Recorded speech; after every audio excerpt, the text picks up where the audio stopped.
প্রস্তাব? কিসের প্রস্তাব? আমার ছেলে নাহিদের অনেক পছন্দ হয়েছে আপনার ভাউজি ঐশীকে। ও ঐশীকে বিয়ে করতে চায়, সেটারই সম্বন্ধ নিয়ে এলাম। আপনার এতে কোনো আপত্তি নেই তো? আপত্তি থাকতে যাবে কেন ভাইয়া? এটা তো অনেক ভালো প্রস্তাব। নাহিদকে তো আমরা ছোটবেলা থেকে দেখছি, একদম সোনার টুকরো ছেলে। কেউ ওর নামে বদনাম করতে পারবে না। নিজের যোগ্যতায় আছে প্রতিষ্ঠিত ডাক্তার। এমন ছেলে তো খুঁজছিলাম আমাদের ঐশীর জন্য। বাহ, তাহলে তো হয়েই গেল। তোমার যখন কোনো আপত্তি নেই তাহলে কথা বাড়াই। আসলে ভাইয়া, আমি এই ব্যাপার নিয়ে আম্মা এবং ঐশীর সাথেও কথা বলতে চাইছিলাম। আম্মু এখন এই বাড়ির মুরব্বি, আর বিয়েটা যেহেতু ঐশীর, তাই ওর মতামত নেওয়াটা জরুরি। ও আবার রাজি হবে না কেন? এমন পাত্র পেয়েছে সেটাই ওর সৌভাগ্য। আমাদের নাহিদের মধ্যে কোনো কিছুর কমতি আছে নাকি? এরই মধ্যে সেখানে উপস্থিত হলেন গুলশানেরা বেগম। তিনি আসতেই জাহাঙ্গীর আলম ও নাজমা বেগম তাকে সালাম জানালো এবং খোঁজ খবর নিল। অতঃপর আলতাফ তালুকদার তাকে সবটা খুলে বলেন। গুলশানেরা বেগম খুশি হয়ে বলেন, এ তো অতি উত্তম প্রস্তাব। আমিও চাইছিলাম আমার মৃত্যুর আগে ঐশীর একটা ব্যবস্থা করতে। আমি কিছুদিনের মধ্যে পাত্র দেখা শুরু করব। সেক্ষেত্রে নাহিদ দাদু ভাইয়ের মতো এত ভালো পাত্র আর কোথাও পেতাম কিনা সন্দেহ। ঐশী রিডিং রুম থেকে বই নিয়ে ফিরছিল। সবাইকে দেখে দাঁড়িয়ে পড়ে। নাজমা বেগম উঠে গিয়ে ঐশীর হাত ধরে তাকে নিয়ে এসে নিজের পাশে বসান। অতঃপর ঐশীর হাতে দুটো বালা পরিয়ে দিয়ে বলেন, বাহ, কি সুন্দর লাগছে। আজ তো বেশি কিছু নেই, তাই এটা দিয়েই তোমাকে দোয়া করলাম। এই বালাজোড়া আমার শাশুড়ি আমাকে দিয়েছিল, আজ আমি তোমায় দিলাম। ঐশী অবাক হয়ে তাকিয়ে রইল। গুলশানেরা বেগম ঐশীকে এভাবে তাকিয়ে থাকতে দেখে বলেন, ওনারা তোকে নাহিদের বউ করতে চান। আমাদের বড়দের কোনো কোনো আপত্তি নেই। কিন্তু আমার আপত্তি আছে। বলে সে নিজের হাতের বালাজোড়া খুলে নাজমা বেগমের হাতে দিয়ে বলে, আমায় ক্ষমা করে দেবেন আন্টি, কিন্তু এই বিয়েতে আমার মত নেই। আমি বিয়েটা করতে চাইছি না। বলে সে উঠে দাঁড়ায়। ক্রাচে ভর দিয়ে সবার সামনে থেকে চলে যায়। নাহিদের মা বাবা ভীষণ অপমানিত বোধ করে। জাহানারা বেগম তো সব থেকে বেশি রেগে যান। বিষয়টা স্বাভাবিক করার জন্য জাহাঙ্গীর আলম সবার সামনে বলে ওঠেন, তাহলে আজ আমরা উঠি। যেই কারণে এলাম সেটা যখন হলো না, তখন এখানে থেকে তো আর কোনো লাভ নেই। নাজমা, নাহিদ, চলো। কর্কশ কণ্ঠে চাপা ক্রোধ ঝেলে বললেন তিনি। নাহিদ ব্যথিত নয়নে ঐশীর যাওয়ার পানে তাকিয়েছিল। নাজমা বেগম ঝাড়া দিয়ে বলেন, আমাদের এত অপমান করেও কি তোর শান্তি হয়নি? চল এখান থেকে। এরপর আমাদের পছন্দ করা মেয়েকেই তোকে বিয়ে করতে হবে। নাহিদ উঠে দাঁড়ায়। আপাতত এখানে থাকলে সমস্যা বাড়বে, তবে এত জলদি নাহিদ ঐশীকে ভুলে যাবে না। সে চেষ্টা চালিয়ে যাবে। ঐশীকে তার কাছে ধরা দিতেই হবে, এমনটাই তার পণ। ঐশী নিজের রুমে এসে কান্নায় ভেঙে পড়ে। কান্নায় চোখ বুজে আসছিল। ভাগ্য কেন তাকে এরকম ভাবে বিড়ম্বনায় ফেললো? ভাগ্যের এই লীলা খেলা সে মানতে পারছে না। ভাগ্য আজ তাকে একদম অসহায় করে দিল। ঐশী কান্না করতে করতে বলতে লাগলো, তুমি এমন কেন করলে আল্লাহ? আমাকে কেন এত অসহায় বানিয়ে দিলেন? আমি তো আয়ুষ ভাইয়াকেই ভালোবেসেছি সেই ছোট থেকে, আজও ভালোবাসি।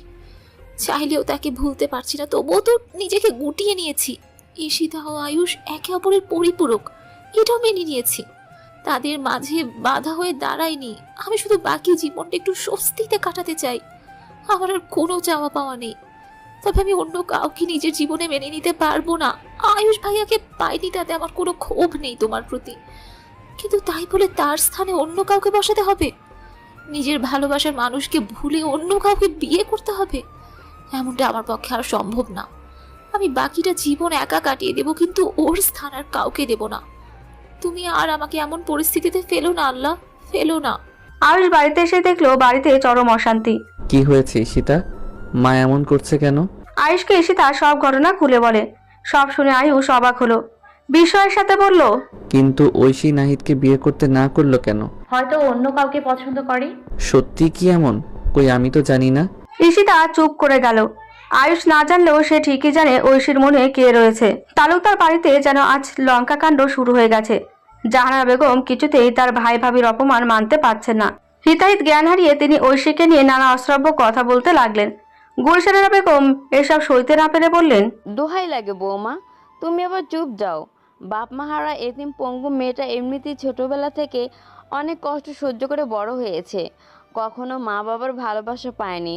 আলতাফ নিজের কাজে ব্যস্ত, আর তুমি শুধু ওকে দায়িত্ব ভেবে যা করার করেছো। আজ মেয়েটা এত খোঁটা দিচ্ছ কেন? কি করেছে ও? তোমার ভাই ভাবিকে ধাক্কা দিয়ে তো বের করেনি, শুধু বলেছে সে তাদের ছেলেকে বিয়ে করতে পারবে না।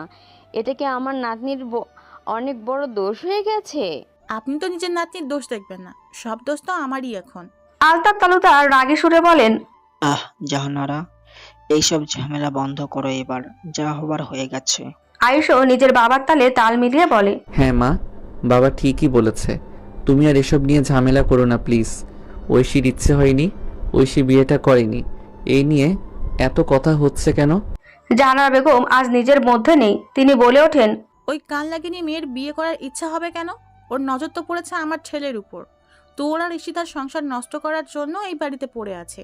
বড় আম্মু, ড্রয়িং রুমে এসে নিজের নামে এসব কথা শুনে ঐশী স্তব্ধ হয়ে যায়। জাহানারা বেগমের মনে এত বিষ তাকে নিয়ে। এদিকে ঐশীকে দেখে জাহানারা বেগমের রাগ মাথাচাড়া দিয়ে উঠল। তখনকার দৃশ্য চোখের সামনে ভেসে উঠল। আরো বড় একটা কাণ্ড ঘটিয়ে ফেলেন তিনি। রাগের মাথায় ঐশীর কাছে গিয়ে ঠাটিয়ে জ্বর মারেন ঐশীকে।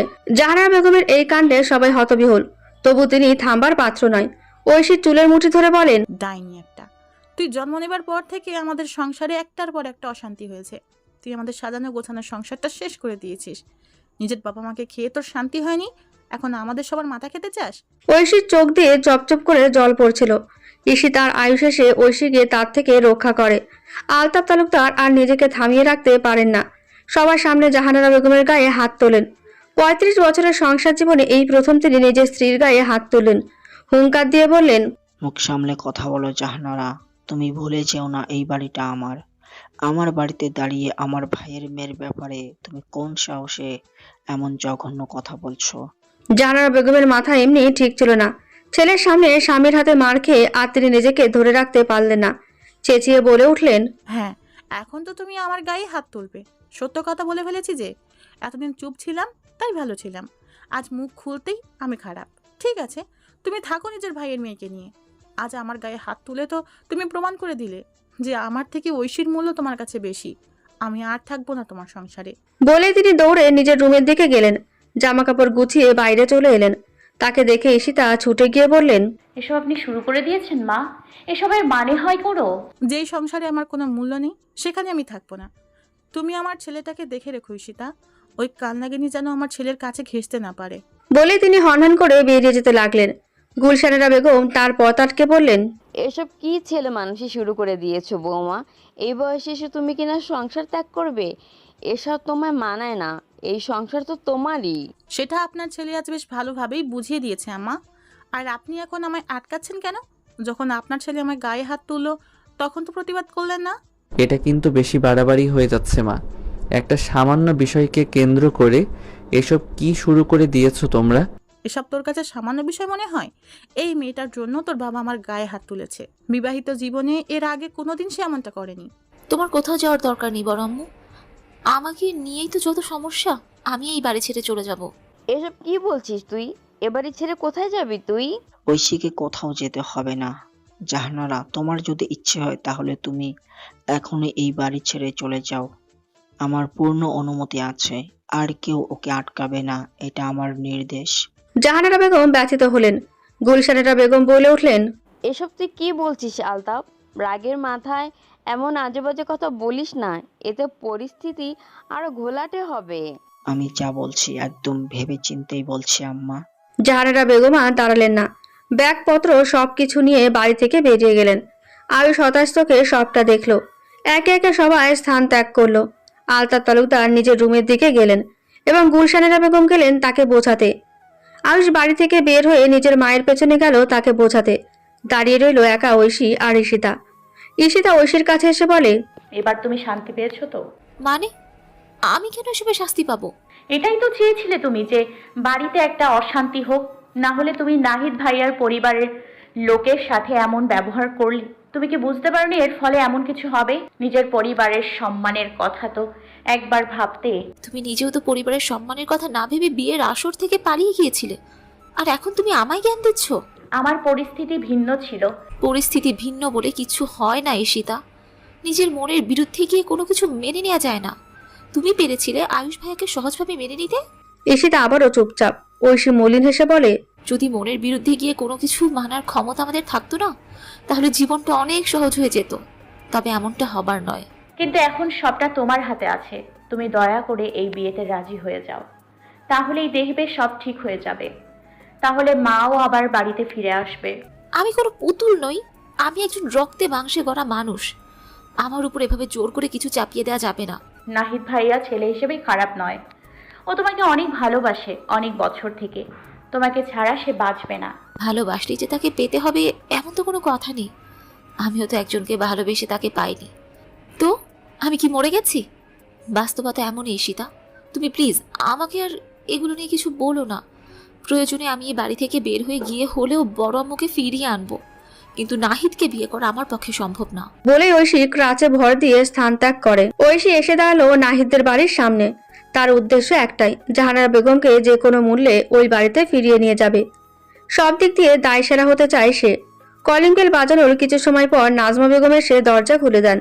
ঐশীকে দেখে তিনি অবাক হয়ে যান। ঐশী সালাম বিনিময় করে জানতে চায়, বড় আম্মু কি এই বাড়িতে আছে? হ্যাঁ আছে, তুমি ভেতরে আসো। বড় আম্মুকে একটু ডেকে দিন না প্লিজ, ওনার সাথে আমার জরুরি কথা আছে। তুমি ভেতরে আসো, আমি জাহানারাকে ডেকে দিচ্ছি। ঐশী সহাস্যে ভেতরে প্রবেশ করে। নাহিদ তখনই নিজের রুম থেকে বের হচ্ছিল। ঐশীকে দেখে সে থেমে যায়। গতকালকের ঘটনা মনে করে দুজনেই অপ্রস্তুত হয়ে যায়। তবুও নাহিদ আর চোখে ঐশীকে দেখছিল, যা ঐশীর অস্বস্তি বাড়িয়ে দেয়। এদিকে জাহানারা বেগম সেখানে উপস্থিত হয়ে বলে ওঠেন, কেন এসেছিস এখানে তুই? আর কি নাটক দেখা বাকি রেখেছিস? ঐশীর সাথে একদম এভাবে কথা বলবে না বড় আম্মু। উনি আমার বড় আম্মু, আমাকে উনি শাসন করতেই পারে, আপনি এর মধ্যে ঢুকবেন না। এটা বলার পর সে জাহানারা বেগমের সম্মুখে গিয়ে বলে, আমি তোমাকে ফিরিয়ে নিয়ে যেতে এসেছি বড় আম্মু, তুমি আমার সাথে ফিরে চলো। জুতা মেরে এখন গুরুদান করতে এসেছিস? আমি ফিরবো না আর ওই বাড়িতে। তুমি চলে আসার পর ওই বাড়ির কেউ ভালো নেই বড় আম্মু। দাদি প্রতিনিয়ত কাঁদছে। এই বয়সে এসে নিজের বৌমাকে বাড়ি ছাড়তে দেখে তিনি ব্যথিত। বড় আব্বু মুখে কিছু না বললেও তাকে দেখে বোঝা যাচ্ছে তার বুক কষ্টে ফেটে যাচ্ছে। তো আমি কি করব? তুমি ফিরে চলো, প্রয়োজনে আমি বাড়ি থেকে বেরিয়ে আসবো। বাড়ি থেকে বেরিয়ে কোথায় যাবেন আপনি? সে ব্যাপার নিয়ে তো আপনার ভাবতে বলিনি। আমার তোকে সহ্য হয় না, এটা ঠিক, কিন্তু আমি তোকে বাড়ি ছাড়া করতেও চাই না। আর তুই বাড়ি ত্যাগ করলে আমি ওই বাড়িতে ফিরবো, এটা ভাবলে তুই ভুল করবি। শুধু একটা শর্তেই আমি ওই বাড়িতে ফিরবো, আর সেটা হলো তোকে নাহিদকে বিয়ে করতে হবে। বড় আম্মু, এছাড়া আর যাই করিস তুই, আমি ফিরবো না। তুমি এভাবে ঐশীর উপর চাপ প্রয়োগ করো না ফুফু। আমি ওনাকে ভালোবেসে জয় করতে চাই, জোর জবরদস্তি করে নয়।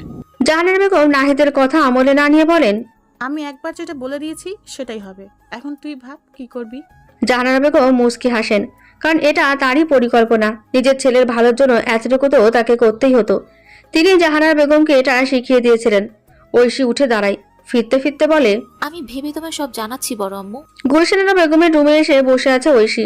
তাকে সমস্ত ঘটনা খুলে বলেছে ঐশী। সব শুনে গুলশানেরা বেগম ঐশীর সামনে হাত জোর করে বলেন, তুই এই বিয়েটা করে নে ঐশী, আমার সংসারটা রক্ষা কর তুই। দাদি তুমিও? আমি যা বলছি সব দিক ভেবেই বলছি। তোর তো বিয়ের বয়স হয়েছেই, আর নাহিদ তো ছেলে হিসেবে খারাপ নয়। বিয়েটা করতে তো তোর কোনো অসুবিধা থাকার কথা না। কিন্তু আমার মন যে মানতে চায় না। মন না মানলেও মনকে মানাতে হবে। আজকে যে তুই আর পাবি না এটা মেনে নে। আর বিয়ে না করলে তো অর্ধেক দিন পূর্ণ হয় না। তুই তো মোটামুটি ইসলামী মনস্ক, তোর তো এটা জানা উচিত। আজীবন একা থাকবো এটাকে ইসলাম সমর্থন করে না। আজ নয় কাল তোকে বিয়ে করতেই হবে। আয়ুষ তোর কাছে কেবল একটা দ্বিধার নাম, যেই দ্বিধা তোকে বয়ে নিয়ে বেড়ালে চলবে না। তুই বিয়েটা করে নে, এ তো তোর ভালো, আর এই সংসারেরও শান্তি ফিরবে। ঐশী আর কিছু বলতে পারল না, কারণ গুলশানেরা বেগমের বলা কোনো কথাই মিথ্যে নয়। তাই সে উঠে দাঁড়ালো। অতঃপর ব্যালকনিতে এসে দাঁড়ালো। আয়ুষের কথা ভেবে কিছুক্ষণ কাঁদলো। কেন যে মনে থাকে সে ভাগ্যে থাকে না। ঐশীর কান্নার আওয়াজ ভারী হলো। অনেক ভেবে চিনতে ঐশী বলল, বড় আম্মুকে জানিয়ে দাও আমি নাহিদকে বিয়ে করতে রাজি আছি। গুলশানেরা বেগম স্বস্তি পান। ভেতরে আসতে পারি? ঐশী সবেমাত্র ঘুমানোর প্রস্তুতি নিচ্ছিল, এমন সময় আয়ুষের আগমন ঘটে। আয়ুষকে দেখে ঐশী মলিন হেসে বলে, হ্যাঁ এসো। বড় আম্মু কি চলে এসেছে? মা এসেছে। ভালো। তুই কি মন থেকে এই বিয়েতে রাজি ঐশী? মন থেকে রাজি না থাকলেও কি রাজি হতাম? তাকা আমার দিকে। ঐশী তাকায়, কিন্তু বেশিক্ষণ তাকিয়ে থাকতে পারে না, চোখ সরিয়ে নেয়। আয়ুষ বলে ওঠে, তুই কি আমাকে ভালোবাসতি ঐশী? ঐশী হতবাক হয়ে তাকিয়ে থাকে। তার মুখ থেকে কোনো কথা বেরোয় না। কি হলো, চুপ করে আছিস কেন? বল, ভালোবাসতি আমায়? না। তোর চোখ দেখে মনে হচ্ছে তুই মিথ্যা বলছিস। ভালোবাসতাম না আমি তোমায়, এখনো বাসি। বলে কাঁদতে শুরু করে দেয় ঐশী। আয়ুষও আবেগপ্রবণ হয়ে যায়। ঐশী চোখের জল মুছিয়ে দিয়ে বলে, দুঃখিত, আমার জন্য তোকে বোধহয় অনেক কষ্ট সহ্য করতে হয়েছে। সেসব হয়তো আমি বদলাতে পারবো না, কিন্তু বিশ্বাস কর, আমি তোকে কখনো নিজের বোনের থেকে বেশি কিছু ভাবিনি। তোর প্রতি করা কেয়ারগুলো বোন হিসেবেই ছিল। জানি আমি ভাইয়া, দোষটা আসলে আমারই ছিল, আমি বেশি কিছু ভেবে নিয়েছিলাম। নিজেকে দোষ দিয়ে তুই মানসিক শান্তি পাবি না। দোষ আসলে কারো না, দোষ ভাগ্যের, দোষ পরিস্থিতির। আজ যদি আমি অবিবাহিত থাকতাম তবু আমি তোকে ফিরিয়ে দিতাম, কারণ তুই আমার কাছে আমার নিজের বোনের মতোই। আর এখন তো আমি বিবাহিত। তুই যদি তোর মনের কথা আগেই আমাকে বলতি তাহলে ভালো হতো। তাহলে এতগুলো দিন তোকে এই কষ্ট মনে চেপে নিয়ে থাকতে হতো না, এত ভোগান্তি পোহাতে হতো না। আমি না বললেই তুই মুভ অন করতে পারতি। শুধু শুধু মিছে আসা মনে রেখে কষ্ট পেলি। আমি কি করব ভাইয়া, আমার মন যে মানতে চায় না। আমি জানতাম তোমাকে আমি পাবো না, কিন্তু তবুও মনে আশা রেখেছিলাম। ওই যে ছোটবেলায় শুনেছিলাম না, মন থেকে কিছু চাইলে সব কিছু পাওয়া যায়। আমি সেই আশাতেই ছিলাম এতগুলো দিন। ঈশিতা বিদেশে যাবার পর আমার মনে খানিক আশা জেগেছিল, কিন্তু ওই যে ভাগ্য, সেটা যে আমার পক্ষে না। আমি বুঝতে পারছি তোর কষ্টটা, তবে এখন তোকে এসব কষ্ট ভুলে এগিয়ে যেতে হবে। এই জন্য তোর নতুন করে জীবন শুরু করা প্রয়োজন। নাহিদ ও অনেক ভালো ছেলে, তোকে অনেক ভালো রাখবে। দেখবি ওকে পেলে তুই আমাকে ভুলে নতুন করে জীবন শুরু করতে পারবি। ওই তোর জন্য উত্তম, কারণ ও তোকে ভালোবাসে। ওই যে কথায় আছে না, তুমি তার কাছে বেশি সুখে থাকবে যে তোমায় ভালোবাসে, না তো যাকে তুমি ভালোবাসো। আমি কখনোই তোকে সেই নজরে দেখতাম না। ভালো থাকিস। বলেই চলে যায় আয়ুষ। ঐশী তার যাওয়ার পানে তাকিয়ে বলে, আজ থেকে আমি তোমার দ্বিধায় বাঁচা ছেড়ে দিলাম। এখন থেকে শুরু হবে আমার নতুন জীবন। ঐশী একটা লাল বেনারসি শাড়ি পরেছে, সাথে সোনার অলংকার। আজকে তার বিয়ে নাহিদের সাথে। চারদিকে চলছে আনন্দ আয়োজন, কিন্তু আনন্দ নেই ঐশীর মনে, কারণ সে মন থেকে এই বিয়েটা মেনে নিতে পারছে না। ঈশিতা এসে ঐশীকে সাজানো দেখে বলল, ভীষণ সুন্দরী লাগছে তোমায়। নাহিদ ভাই তো একদম তাক লেগে যাবে। বিনিময়ে ঐশী শুধু মলিন হাসে। ঐশীর হাসি মিলিয়ে যায় মলিনতার ভাঁজে। ঈশিতা এমনটা দেখে বলে, তুমি কি এখনো এই বিয়ে নিয়ে খুশি নও? যদি আমি বলি যে আমি খুশি, তাহলে এটা মিথ্যা হয়ে যাবে। ঈশিতা দীর্ঘশ্বাস ফেলে। ঐশী বলে, তুমি খুব ভাগ্যবান জানো, তুমি আয়ুষ ভাইয়ার ভালোবাসা পেয়েছো। তোমাকে একটা কথা বলি, আমি কিন্তু বিয়ের সময় তোমার আয়ুষ ভাইকে একদম পছন্দ করতাম না, কিন্তু তিনি আমায় পছন্দ করতেন। আর আজ দেখো আমরা কত সুখী, কারণ তোমার আয়ুষ ভাইয়ার এত গভীর ভালোবাসা আমায় বাধ্য করেছে তাকে ভালোবাসতে। আর নাহিদ ভাইয়াও তোমাকে অনেক ভালোবাসে, দেখবে তার থেকে এত ভালোবাসা পেয়ে তুমি ঠিকই মানিয়ে নেবে। ঐশী বিপরীতে কিছু বলে না, শুধু তাকিয়ে থাকে আকাশের পানে। মহান সৃষ্টিকর্তা সকলের ভাগ্য লিখে রাখে। ঐশীর ভাগ্যে হয়তো এমনটাই লেখা ছিল। ঐশী নিজের ভাগ্যকে মেনে নিয়েছে, তাই এখন তার আর বেশি কষ্ট হচ্ছে না। ঐশীকে এসে বসানো হয়েছে নাহিদের সামনে। বিয়ের কার্যক্রম শুরু হয়। কাজে বিয়ে পড়ানো শুরু করেন। একসময় তিনি কনেকে কবুল বলতে বলেন। ঐশী অনেকক্ষণ চুপ থাকে। কবুল বলতে গিয়ে যেন তার হৃদয়ে রক্তক্ষরণ চলছে। তবু ঐশী দু চোখ বুজে শক্ত করে নিল নিজেকে। অতঃপর ধীর গলায় বলল, কবুল। নাহিদ বেশি সময় না নিয়ে কবুল বলে দিল। এরই মাধ্যমে এক গভীর বন্ধনে বেঁধে গেল দুজনে। ঐশী কবুল বলার পর থেকে মনমরা হয়ে বসেছিল। নাহিদ তার কানে কানে এসে বলে, যত মনমরা হয়ে থাকার শখ এখন থাকো। আজ থেকে তোমার সব দুঃখ আমি গ্রাস করব, শোকের চাদর মুড়িয়ে দেব তোমায়। কথা দিলাম প্রেয়সী, আমি জানি এই বিয়েতে তোমার মত ছিল না, কিন্তু দেখবে একদিন তুমি ঠিকই আল্লাহকে ধন্যবাদ দেবে। ঐশী কিছু বলল না, তবে সে চাই খুশি হতে, যা হয়েছে তা মেনে নিতে। ভাগ্যকে অস্বীকার করার তো কোনো উপায় নেই। ভাগ্যকে মেনে নেওয়াই সব থেকে ভালো পন্থা। জীবনের সুখ খুব কম পেয়েছে ঐশী, পায়নি বলেও ভুল বলা হয় না। জীবনের সুখ দুঃখের পাল্লা মাপলে দুঃখের পাল্লায় ভারী হবে। তাই এখন সে জীবনে এক চিমটি সুখ চাই, দুঃখের গল্প থেকে মুক্তি চাই।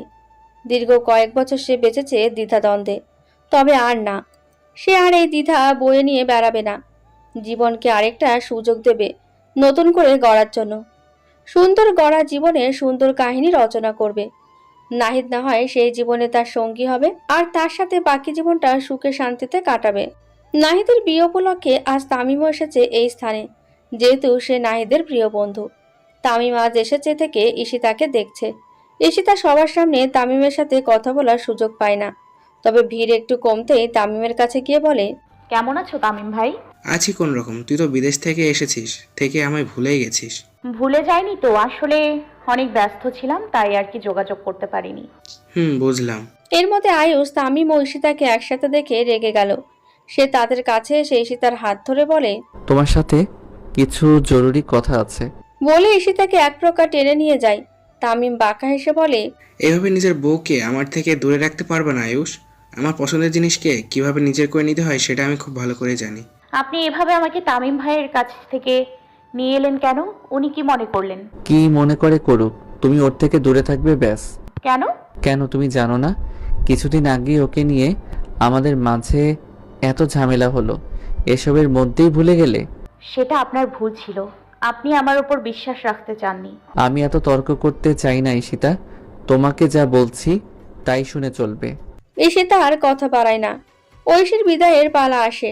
সবাই কান্নায় ভেঙে পড়ে, বিশেষ করে গুলশানেরা বেগম। ঐশী নিজেও আজ কাঁদছে। জাহানারা বেগমও একটু মিছে কান্না করলেন। যদিও বা ঐশীর বিদায়ে তিনি মোটেই দুঃখী নন, বরং অনেক খুশি তিনি। তবু সবার সামনে একটু লোক দেখানো কান্না তো করতেই হবে। এত সবার মধ্যে আয়ুষ ঈশিতাকে কোথাও দেখতে পেল না। আবার তামিমও সেখানে উপস্থিত ছিল না, যদিও তার বরযাত্রীর সাথে যাওয়ার কথা। এই বিষয়টা আয়ুষের মনে খটকা তৈরি করলো। আয়ুষ আশেপাশে খুঁজতে গেল। এদিকে ঈশিতার মাথা ব্যথা করছিল জন্য সে চুপ করে বাইরের দিকে একটা রুমে বসেছিল। তামিম ঈশিতার কাছে এসে বলে, তোকে এমন লাগছে কেন, কোনো অসুবিধা? আমার মাথাটা একটু ব্যথা করছে। তুমি এখানে বরযাত্রীর সাথে যাবে না তামিম ভাই? তামিম ঈশিতার আরো ঘনিষ্ঠ হয়ে বলল।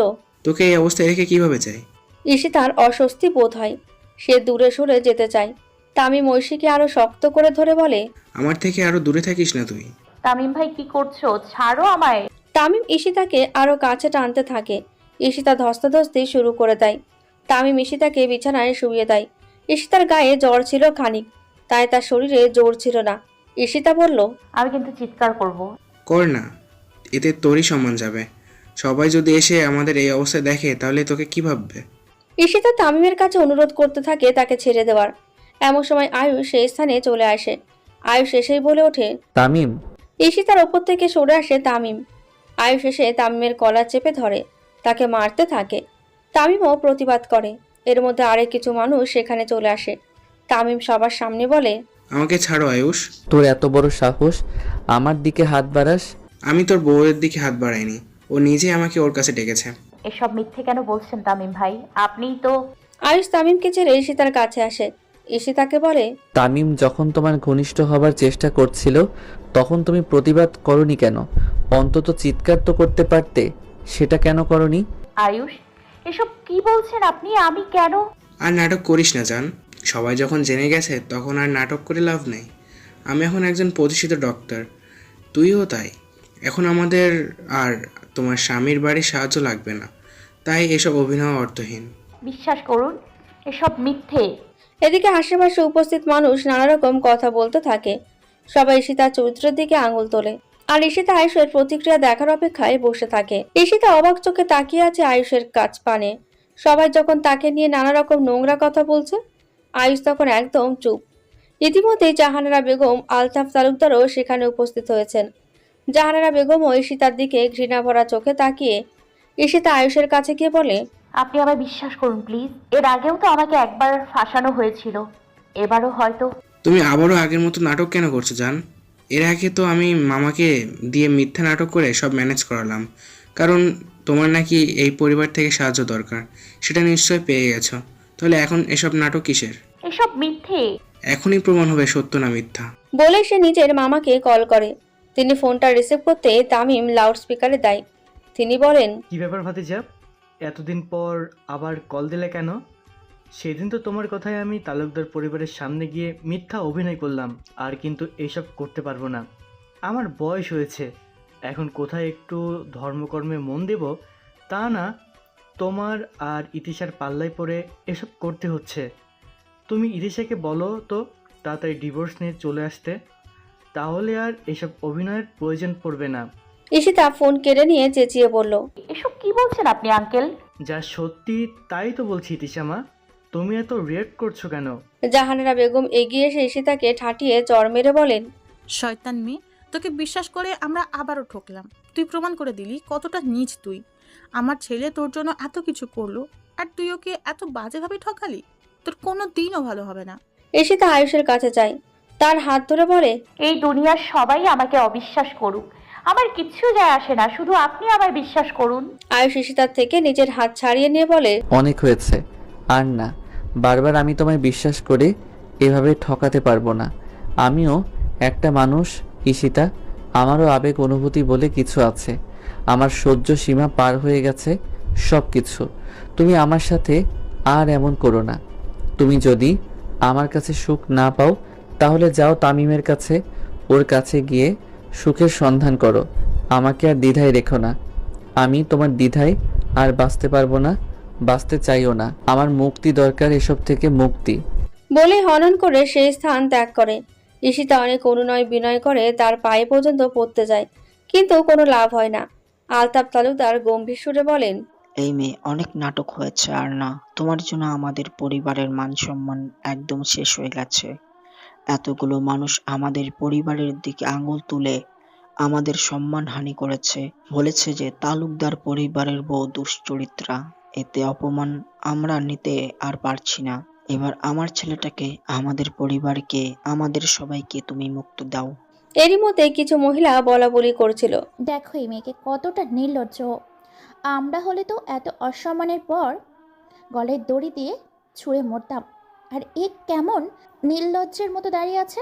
আরে এসব মেয়েদের আবার লজ্জা বলে কিছু আছে নাকি? চরিত্রহীন মেয়ে, এত ভালো স্বামী থাকতে বাইরে সুখের খোঁজ করে। এই সমস্ত কথা ঈশিতাকে একদম ছিন্ন ভিন্ন করে দিচ্ছিল।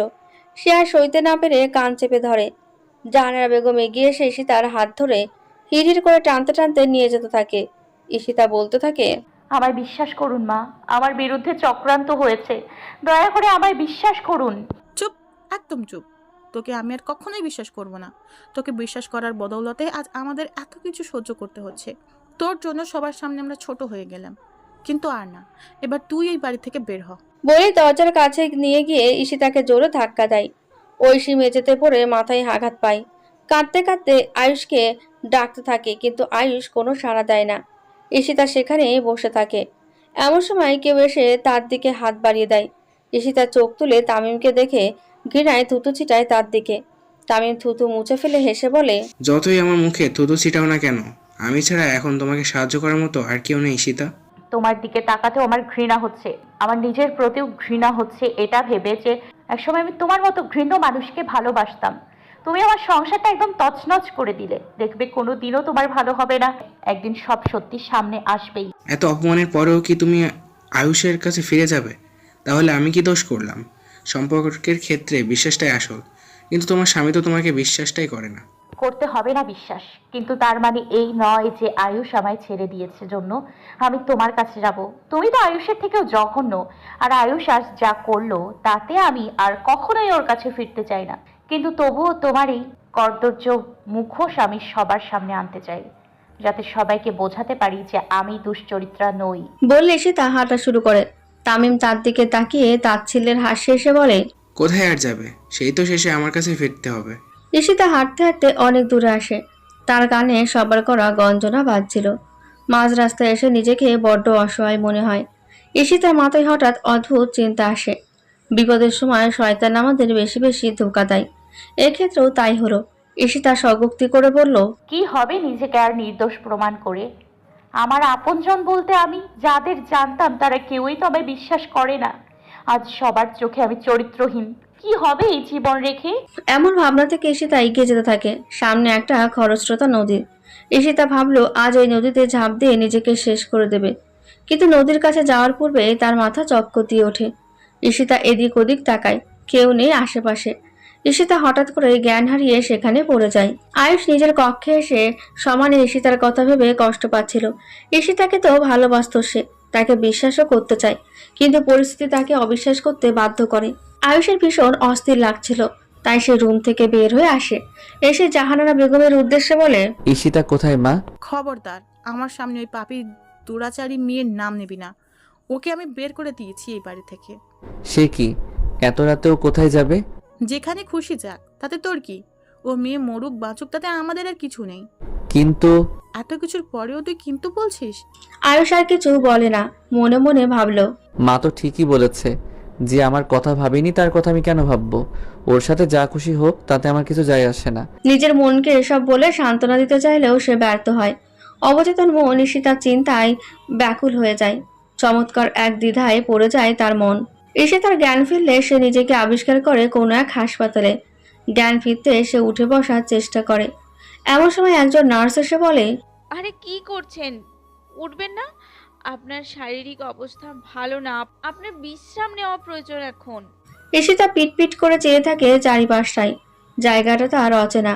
ঈশিতা মনে করার চেষ্টা করলো সর্বশেষ সে কোথায় ছিল। তখনই মনে পড়ে গেল নিজের এক আত্মঘাতী সিদ্ধান্তের কথা। ঈশিতার এবার ভীষণ রাগ হলো নিজের ওপর। নিজের প্রতি বিতৃষ্ণা জাগলো। কেন এমন একটা পদক্ষেপ নিতে যাচ্ছিল সে? কাদের জন্য? যারা তাকে সামান্যতম বিশ্বাস পর্যন্ত করে না। একজন ডাক্তার রুমে প্রবেশ করলেন। তিনি এসে ঈশিতার কাছে এসে বললেন, আপনি ঠিক আছেন এখন? জি ঠিক আছে। এই অবস্থায় তো আপনার অনেক বেশি বিশ্রামের প্রয়োজন। আর আপনি এখানে রাস্তা ঘুরে বেড়াচ্ছিলেন? মানে কি বলতে চাইছেনটা কি আপনি? আপনি মা হতে চলেছেন। ঈশিতা বিস্ফোরিত চোখে তাকিয়ে রইল ডাক্তারের দিকে। তিনি কি কথা শোনালেন? ঈশিতা বিমূঢ় হয়ে গেল। কথা বলার শব্দই হারিয়ে ফেলল। নিজের পেটে হাত বুলিয়ে বলল, এ আমায় কি খবর শোনালেন আপনি? কেন, আপনি খুশি হননি? ঈশিতার ভেতর থেকে কোনো অনুভূতির প্রকাশ ঘটছে না। যেন অনুভূতিহীন পাথর সে। মা হওয়া একটা মেয়ের কাছে সৌভাগ্য, সুখের খবর। ঈশিতারও এখন সুখী হবার কথা, কিন্তু সে পারছে না সুখী হতে। কারণ বর্তমানে সে যেই সময়ের মধ্যে দিয়ে যাচ্ছে, তাতে তার কাছে মুখ্য বিষয় হচ্ছে নিজেকে এই জীবনযুদ্ধে টিকিয়ে রাখা। সেই সময় এক নতুন প্রাণকে সে এই সংসারে সমরাঙ্গনে কিভাবে সামলাবে? তার বাবা কি তাকে স্বীকৃতি দেবে? এমন কথা মাথায় আসতে ঈশিতার মনে পড়ে গেল আয়েশের বলা কিছু তিক্ত কথা। ঈশিতা বলে উঠল, আমার সন্তানের কারো স্বীকৃতির প্রয়োজন নেই। যে আমাকে বিশ্বাসই করে না, তার কাছে আমি আমার সন্তানের কৃতিত্বের পরিচয় নিয়ে যাব না। প্রয়োজনে আমি একা হাতে আমার সন্তানকে মানুষ করব, তবু আমি কারো মুখাপেক্ষী হব না, কারোই না। যেখানে বিশ্বাস নেই সেখানে কোনো সম্পর্কের মূল্যও নেই। আয়ুষ তার প্রিয় বন্ধু রাসেলের সাথে ফোনে কথা বলছিল। রাসেল আয়ুষকে বলছিল, বারবার কেন একই ভুল করিস তুই আয়ুষ? কেন আবার ভাবিকে ভুল বুঝলি? গতবার কি তোর শিক্ষা হয়নি? আমি ঈশিতাকে ভুল বুঝিনি। আমি জানি ও কোনো ভুল করতে পারে না।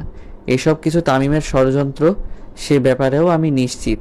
তাহলে তুই কেন ভাবিকে সমর্থন করলি না? করিনি, এর কারণ আছে। তামিম সবার সামনে ঈশিতার চরিত্রের দিকে আঙুল তুলেছে।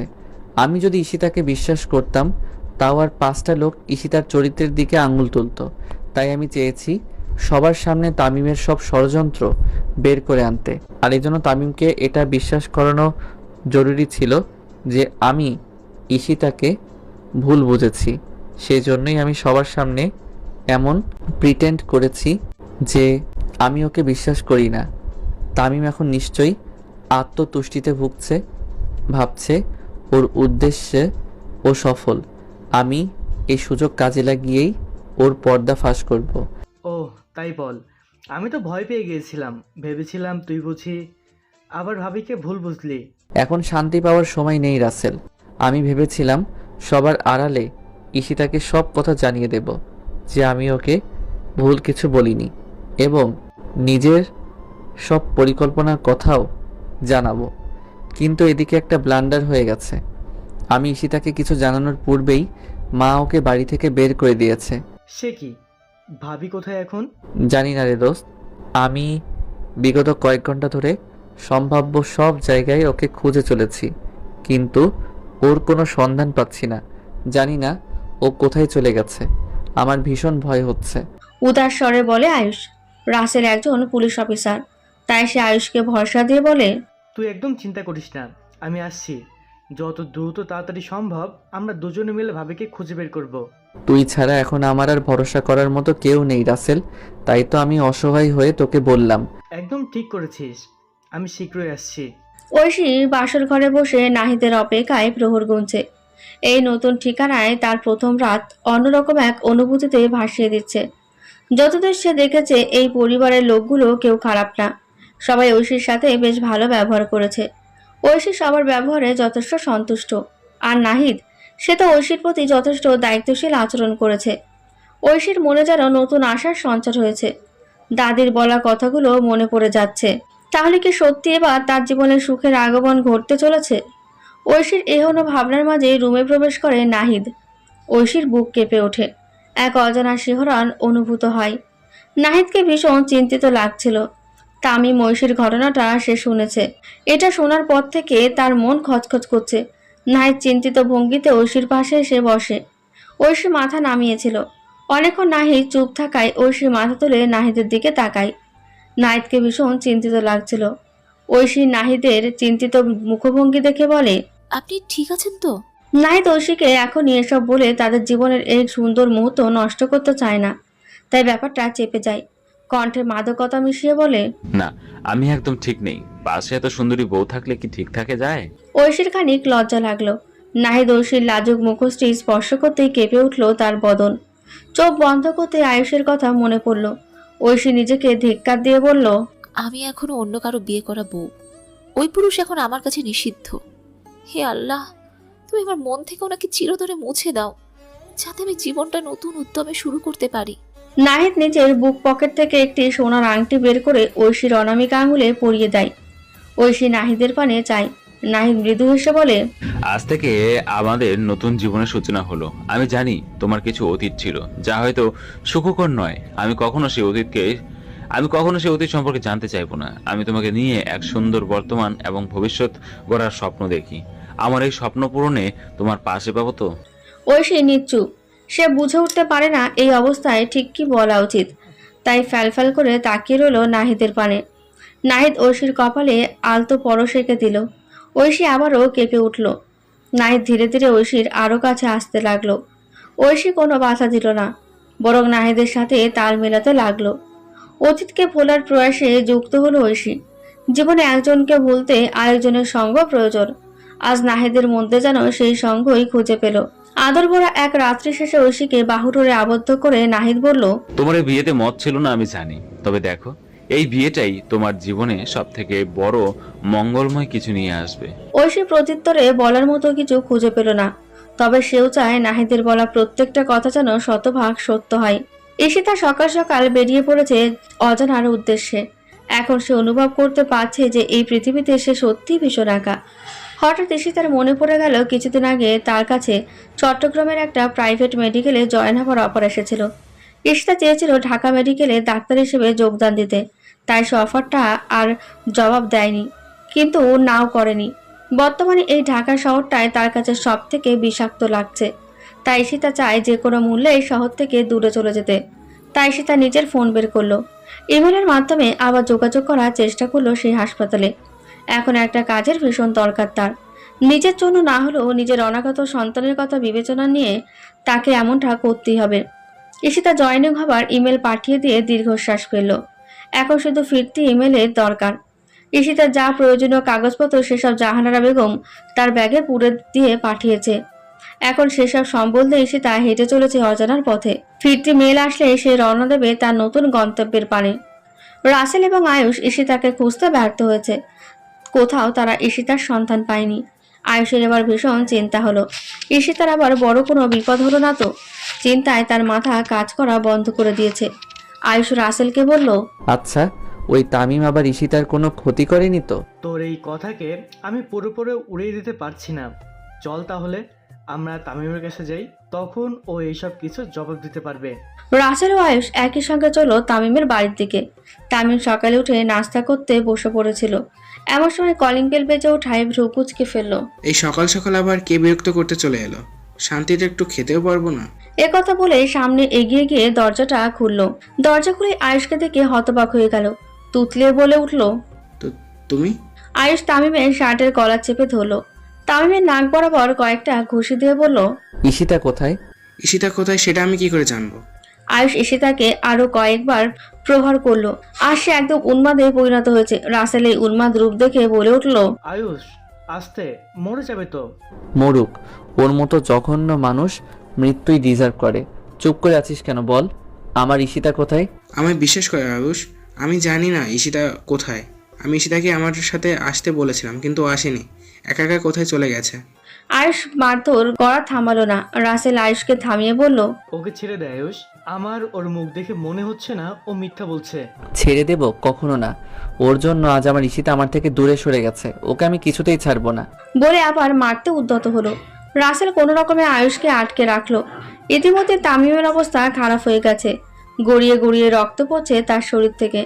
রাসেল তামিমের উদ্দেশ্যে বলে, আমি কিন্তু বেশিক্ষণ এভাবে আয়ুষকে সামনে রাখতে পারবো না। তুমি যদি নিজের ভালো চাও তাহলে আয়ুষের কথা মতো কাজ করো। বলুন আমি কি করতে হবে, আমি তাই করব। তুই সবার সামনে আমার ইতিশার সম্মান নষ্ট করেছিস, এবার তোকে ওর হারানোর সম্মান আবার ফিরে দিতে হবে। সেটা কিভাবে?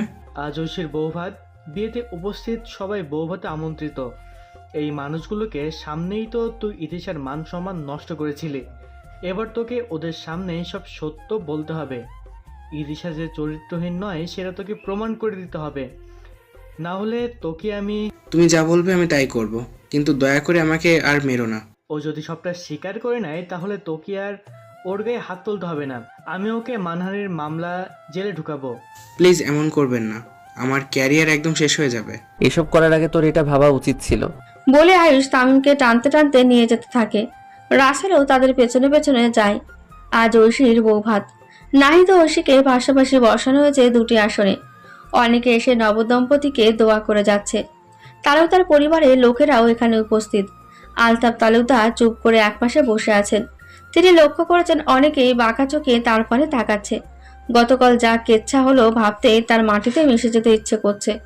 ঐশীকে নিজের মেয়ের মতো দেখেছে তিনি, তাই না এসেও পারেননি। এখন বুঝতে পারছেন এখানে আসাটাই তার মস্ত বড় ভুল হয়েছে। জাহানারা বেগমও একপাশে মুখ কালো করে বসে আছেন।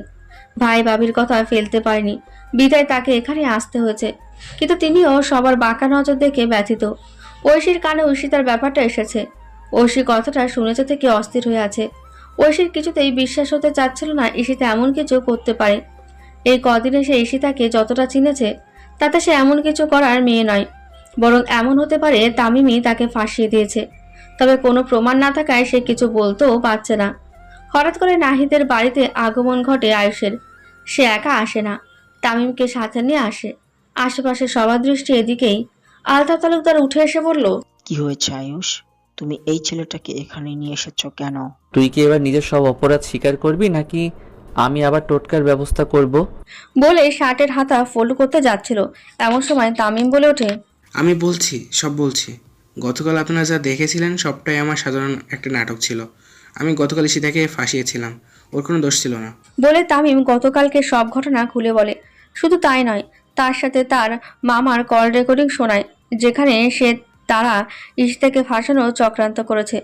এসব দেখে শুনে সেখানে উপস্থিত সবাই স্তম্ভিত।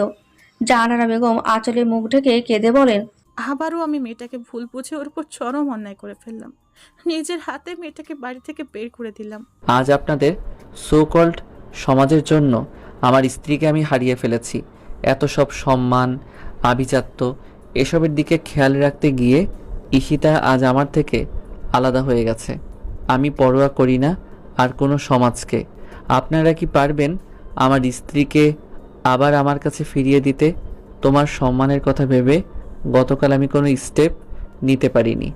আমার স্ত্রীকে নির্দোষ প্রমাণ করার অপেক্ষা করতে হয়েছে। আর মা, তুমি তো ঈশিতাকে মেয়ের মতো দেখতে, তাহলে কিভাবে পারলে ওকে বের করে দিতে? আমি এখনই বেরিয়ে যাচ্ছি, সব ছেড়ে চলে যাচ্ছি অজানার উদ্দেশ্যে। যতদিন না আমার ঈশিতাকে খুঁজে পাবো ততদিন আর ফিরবো না তালুকদার ভিলায়, এটা আমি প্রতিজ্ঞা করলাম। বলে আয়ুষ বেরিয়ে যায়। রাসেল তামিমকে গ্রেপ্তার করে নিয়ে যায়। আলতাফ তালুকদার এবং জাহানারা বেগম ব্যথিত হৃদয়ে চেয়ে থাকেন। নিজেদের দোষে সব হারিয়ে ফেলেছেন তারা। ঈশিতা চট্টগ্রামের একটি ছোট্ট অ্যাপার্টমেন্টে কোনো রকমে মানিয়ে নিয়েছে। যদিও বা এখানে মানিয়ে নিতে তার অনেক কষ্ট হচ্ছে, তবে দেখতে দেখতে 9 মাস এই অ্যাপার্টমেন্টে কাটালো সে। বর্তমানে চট্টগ্রামের একটি বেসরকারি মেডিকেলে সে ডাক্তার হিসেবে আছে। বর্তমানে তার প্রেগন্যান্সির শেষ সময় চলছে, তাই অনেক সচেতন থাকতে হচ্ছে। শেষ সময়ে সবকিছু সামলানোর জন্য একটা কাজের মেয়েও রেখেছে সে। কুলসুম নামের মেয়েটা তার হাতে হাতে সমস্ত কাজ করে দিচ্ছে, তাই অনেকটা স্বস্তিতে থাকতে পারছে। না হলে তো একা হাতে সব সামলানো এক প্রকার অসম্ভব হয়ে যেত। ঈশিতা এই প্রতিকূল পরিস্থিতিতেই মানিয়ে নিয়েছে, কারণ এরই নাম তো জীবন। জীবন কখনো কারোর জন্য থেমে থাকে না, এগিয়ে চলে নিজস্ব গতিতে, যেই গতি প্রতিরোধ এবং দুর্নিবার। আয়েশের বিগত 9 মাস গেছে অনেক দুঃখ কষ্টে জর্জরিত ভাবে। ঈশিতা না ফেরা পর্যন্ত বাড়িতে না ফেরার প্রতিজ্ঞা সে বজায় রেখেছে। বাড়ি থেকে দূরে একটা ফ্ল্যাট ভাড়া নিয়ে থাকছে। জাহানারা বেগম এসে রোজ তার সাথে দেখা করে এবং দুঃখ বিলাস করে যায়। আজও তিনি এসে আয়েশের সাথে কথা বলছেন। তিনি আয়েশকে বাড়ি ফিরে যেতে জোর করছেন, কিন্তু আয়েশ বরাবরের মতো তার প্রস্তাব নাকচ করে দিচ্ছে। জাহানারা বেগম নিজেকে দোষ দিয়ে বলছেন, আমার জন্য ঈশিতা চলে গেছে, আমারই দোষ সব। এভাবে নিজেকে দোষ দিয়ে কোনো লাভ নেই মা, যা হওয়ার ছিল তাই হয়েছে। ভাগ্যে যদি থাকে তাহলে ঈশিতা আবার ফিরবে আমার জীবনে, আর আমিও ওকে সসম্মানে ফিরিয়ে নিয়ে যাব তালুকদার ভিলায়। এরই মধ্যে হঠাৎ আয়েশের ফোন বেজে ওঠে। আয়েশ ফোনটা রিসিভ করতেই তার বন্ধু রাসেল বলে ওঠে, তোর জন্য একটা সুসংবাদ আছে আয়ুষ। আমি ইতিশা ভাবের খোঁজ পেয়েছি। সে বর্তমানে চট্টগ্রামে একটি বেসরকারি মেডিকেল ডাক্তার হিসেবে কর্মরত আছে। আমি তোকে তার ঠিকানাটা পাঠিয়ে দিচ্ছি। আয়েশ ভীষণ খুশি হয়ে যায়। এতদিন ধরে সে যেটার অপেক্ষায় ছিল, অবশেষে আজ সেই দিনটি এসে গেল। ফোন কেটে দিয়ে জাহানারা বেগমকে শক্ত করে জড়িয়ে ধরে আয়ুষ হাস্যচাল মুখে বলে, আমি তোমার বৌমার খোঁজ পেয়েছি মা, আমার জন্য দোয়া করো যেন আমি তোমার ঘরের বউকে আমার ঘরে ফিরিয়ে আনতে পারি। যা বাবা, ঈশিতাকে চলতে ফিরিয়ে আর আমাদের সবার তরফ থেকে ওর কাছে ক্ষমা চাস। আয়ুষ চট্টগ্রামের উদ্দেশ্যে বেরিয়ে যায়। ঐশীর বর্তমান দিনগুলো অনেক ভালো যাচ্ছে।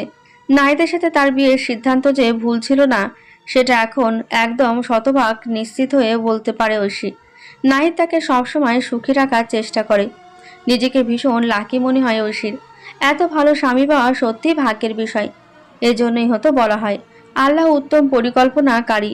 আয়ুষের সাথে বিয়ে হলে হয়তো ঐশী এত সুখী হতো না। ঐশী নাহিদের এই সুখ আজ আরও বেড়ে গেছে তাদের জীবনে নতুন অতিথি আগমনের কথা শুনে। ঐশী মা হতে চলেছে। নাহিদ এই খুশিতে পুরো এলাকায় মিষ্টি বিলিয়েছে। ঐশীকে নিয়ে এখন সে আহ্লাদে আটখানা। এই 9 মাসে তাদের দাম্পত্য জীবন ছিল সুখ শান্তিতে পরিপূর্ণ। কখনো কোনো দুঃখ তাদের স্পর্শ করেনি। আজও নাহিদ ঐশীকে গভীর বাহুডোরে আবদ্ধ করে রাত্রি যাপন করছে। নাহিদ ঐশীর কপালে ভালোবাসার পরশ রেখে বলে, তুমি জানো না ঐশী, তুমি আজ আমাকে কত বড় খুশি সংবাদ দিয়েছো। আমার খুশি আজ আমি ভাষায় প্রকাশ করতে পারবো না। আমি বাবা হতে চলেছি, আমাদের সন্তান আসতে চলেছে এই পৃথিবীতে। আমিও আজ ভীষণ খুশি, কিন্তু মন থেকে খটকাও যে পুরোদমে দূর হচ্ছে না। খটকা কেন? আমার সাথে তো কখনোই ভালো হয়নি, এখন কি আবার ভালো কিছু হবে? এটা কোনো কথা নয় ঐশী, এসব নৈতিবাচক চিন্তা করো না। দেখবে আল্লাহ আমাদের জন্য ভালো কিছুই লিখে রেখেছেন। তাই যেন হয়। আমি বেশি কিছু চাই না, শুধু এটাই চাই যেন আমাদের সন্তান সুস্থভাবেই পৃথিবীতে আসে। তুমি যা চাও তাই হবে, দেখো। বলে নাহিদ ঐশীকে নিজের বাহুডোরে আরো শক্ত করে আগলে নেয়, যেন কখনো ছেড়ে যেতে দেবে না। তাদের এই সম্পর্কের বন্ধন যেন ভীষণ অটুট। আজ হাসপাতালে প্রভার শেষ কর্মদিন। আজকের পর থেকে সে মাতৃত্বকালীন ছুটিতে চলে যাচ্ছে। তাই শেষ দিন অনেক কলিগই তাকে শুভেচ্ছা বার্তা জানাচ্ছে। এসে তার এক মহিলা কলিগ তার উদ্দেশ্যে বলে, আমার তোমার জন্য ভীষণ চিন্তা হয় জানো। আমি যৌথ পরিবারের বউ, আমার শাশুড়ি ননদরা আমার ছেলেকে দেখে রাখে, তবুও আমার সবটা ম্যানেজ করতে কতটা কষ্ট হয়। আর তুমি একজন সিঙ্গেল মাদার হয়ে কি করে এত দিক সামলাবে? কি করব বলো, আমাকে তো বাস্তবতার সাথে মানিয়ে নিতে হবে। আমার এই পৃথিবীতে আপন বলতে কেউ নেই। যাদের আপন ভেবেছিলাম তারাও আমায় পর করে দিয়েছে। তাই এখন নিজের ব্যবস্থা নিজেকেই করতে হবে, সাথে নিজের সন্তানেরও। কোনো সাহায্য লাগলে আমাকে বলো, আমি নিজ সাধ্যমতো সাহায্য করার চেষ্টা করব। আচ্ছা। কথা বলা শেষ করে এসে তার নিজের কাজে ব্যস্ত হয়ে পড়ে। আজ তার উপর দিয়ে অনেক ধকল যাচ্ছে। এই সময়ে এত ধকল সহ্য করা টাফ। তবু ঈশিতা যতটা সম্ভব ট্যাকেল দেবার চেষ্টা করছে। সব কাজ ছেড়ে ঈশিতা এবার অ্যাপার্টমেন্টে ফেরার জন্য প্রস্তুতি হয়, কিন্তু হঠাৎ করে পেটে ভীষণ ব্যথা অনুভব করে। ঈশিতা বুঝতে পারছিল না এর কারণ। তার তো ডেলিভারি ডেট এখনো অনেক দেরি, তাহলে এত তাড়াতাড়ি এই ব্যথার মানে কি? ঈশিতা বেশিক্ষণ নিজেকে সামলে রাখতে পারে না। ব্যথা চোটে আর্তনাদ করে ওঠে। সাথে সাথে আরো কয়েকজন ডাক্তার ছুটে এসে বলে, কোনো সমস্যা? আমার পেটে ভীষণ ব্যথা হচ্ছে, আমি বুঝতে পারছি না এর কারণ কি। আমার ডেলিভারি ডেট তো এখনো 1 মাস দেরি আছে। কয়েকজন তাকে একজন গাইনি ডাক্তারের কাছে নিয়ে যায়। তিনি চেক আপ করে বলেন, আপনার প্রেগনেন্সিতে কিছু কমপ্লিকেশন দেখা দিয়েছে, তাই আপনাকে আপাতত হাসপাতালে অ্যাডমিট করতে হবে। যে কোনো সময় বাচ্চা ডেলিভারি করতে হতে পারে। বেশি সিরিয়াস কিছু না তো? এখনই কিছু বলা যাচ্ছে না, তবে একটু জটিলতা হতে পারে। ঈশিতা দীর্ঘশ্বাস ফেলে, আল্লাহর কাছে প্রার্থনা করে বলে, ইয়া মাবুদ, তুমি আমার সন্তানকে ঠিক রেখো, আর ওর স্বার্থে আমায় ঠিক রেখো। আমি ছাড়া যে ওর আর কেউ নেই, ওকে দেখে রাখার মতো কেউ নেই। আয়ুষ দ্রুত বেগে চট্টগ্রামের দিকে রওনা দিচ্ছিল, কিন্তু ভারী বৃষ্টি এবং ঘূর্ণিঝড় রিমালের কারণে মাঝ রাস্তায় তাকে আটকে পড়তে হয়। আয়ুষ একটি হোস্টেলে অবস্থান করে এক রাতের জন্য, কিন্তু তার ভীষণ চিন্তা হচ্ছিল। আয়ুষ বলে, ঈশিতার কাছে না পৌঁছানো পর্যন্ত আমি শান্তি পাবো না। আল্লাহ, তুমি দ্রুত আমাকে ওর কাছে পৌঁছে দিও। আমার যে ওর মান ভাঙাতে হবে। বলে আকাশের পানে চায় আয়ুষ। অমাবস্যার কারণে আকাশ অন্ধকারে ছেয়ে গেছে। কি বার্তা দিচ্ছে এই অন্ধকার আকাশ। আয়ুষ ঝড় বৃষ্টির কারণে দীর্ঘ সময় আটকে থাকলো। রাত পেরিয়ে দিনের আলো এসে ধরা দিল ধরিত্রীর বুকে। আকাশও পরিষ্কার হলো ধীরে ধীরে। আটকে পড়া মানুষজন যে যার গন্তব্যে বেরিয়ে পড়লো। আয়ুষও তার ব্যতিক্রম নয়। বেরিয়ে পড়লো চট্টগ্রামে নিজের প্রেয়সীর উদ্দেশ্যে। কতদিন নিজের প্রিয়তমা স্ত্রীকে দেখে না আয়ুষ, কতদিন তাকে আদর করা হয় না। এবার তো সে ভেবে নিয়েছে তার স্ত্রীকে আগলে রাখবে, অনেক আদর করবে, আর কোনো কষ্ট পেতে দেবে না। অপেক্ষা যেন আর সহ্য হচ্ছিল না তার। যত পথ অতিক্রম করছিল বুকের ব্যথা তত বাড়ছিল। অপেক্ষার শেষ হবে কবে এ কথা মনে হচ্ছিল বারংবার। অবশেষে অপেক্ষার অবসান। আয়ুষ এসে থামলো তার হাসপাতালের সামনে। অনেক আশা নিয়ে গাড়ি থেকে নামলো আয়ুষ।